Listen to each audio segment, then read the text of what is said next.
بسم اللہ الرحمن الرحیم، السلام علیکم۔ تو دوستو، آج ایک وفاق المدارس کے تحت ایک پریس کانفرنس ہوئی جس میں جامعہ دارالعلوم حقانیہ کے محتمم اور وفاق المدارس العربیہ کے مرکزی سینئر نائب صدر مولانا انوار الحق حقانی صاحب نے کراچی میں ایک انٹرپریٹڈ اخبار کو بیان دیتے ہوئے کہا کہ زمینی حقائق کی وجہ سے مدارس کو بند کرنا ان کے بورڈ کے لیے ممکن نہیں۔ اس کی وجہ بیان کرتے ہوئے انہوں نے کہا کہ ہمارے طلبہ کے امتحانات میں 3 مہینے کا عرصہ رہ گیا ہے، ان کا کرونا کی حالات کی وجہ سے 4 مہینے ٹائم ضائع ہو چکا ہے۔ اب مزید تاخیر سے بچوں کا پورا کورس خراب ہونے کا اندیشہ ہے۔ انہوں نے کہا کہ ہمارے نظام اور عام نظام تعلیم میں بہت فرق ہے۔ مولانا انوار الحق صاحب نے کہا کہ ہمارے مدرسوں میں نہ صرف پاکستان کے بلکہ دور دراز بلکہ پڑوسی ممالک کے دور دراز علاقوں سے طالب علم پڑھنے آتے ہیں۔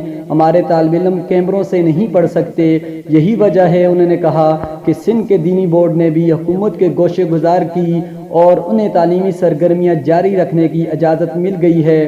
تو وفاق المدارس کے سینئر صدر نے کہا کہ صرف اکوڑہ کھٹک کے مدرسے میں 3500 سے زائد طلبہ زیر تعلیم ہیں، جبکہ پورے پاکستان میں وفاق المدارس کے زیر سایہ 21000 مدارس میں کم و بیش 27 لاکھ طلبہ زیر تعلیم ہیں۔ انہوں نے کہا کہ ابھی تک کسی بھی ایک مدرسے سے کسی بھی طالب علم کا کرونا وائرس سے متاثر ہونے کی کوئی خبر بھی حقیقت نہیں آئی۔ انہوں نے کہا کہ ان کے مدرسے میں علاج معالجہ کے لیے اپنا ایک سیٹ اپ ہے جس میں ڈاکٹر کام کرتے ہیں۔ مدرسہ کے طلبہ بیمار ہونے کی صورت میں ڈسپنسری سے علاج کرواتے ہیں۔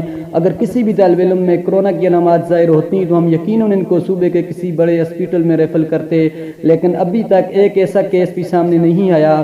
انہوں نے مزید کہا کہ ہمارا ایک باقاعدہ طریقہ کار ہے، ان میں سے 5 مرتبہ یعنی وضو کرتے ہیں، ناک میں منہ میں پانی ڈالتے ہیں، ہاتھ وغیرہ دھوتے ہیں۔ تو دوستو، یہ تھی آج کی ان کی پریس کانفرنس۔ تو انہوں نے کہا کہ ہم مدارس کو بند نہیں کریں گے کیونکہ ہمارے مدرسوں میں ابھی تک کوئی بھی کیسز نہیں آئے اور اس پیس کے تحت ہم چل رہے ہیں جس طرح سندھ میں مدارس چلتے ہیں۔ امید کرتا ہوں ویڈیو اچھی لگی ہوگی۔ ویڈیو اچھی لگی ہے تو چینل کو سبسکرائب کر دیں، جو بھی نئی خبر آئے گی ہم آپ کو اس چینل پر بتائیں گے۔ ویڈیو دیکھنے کے لیے شکریہ۔ اللہ حافظ۔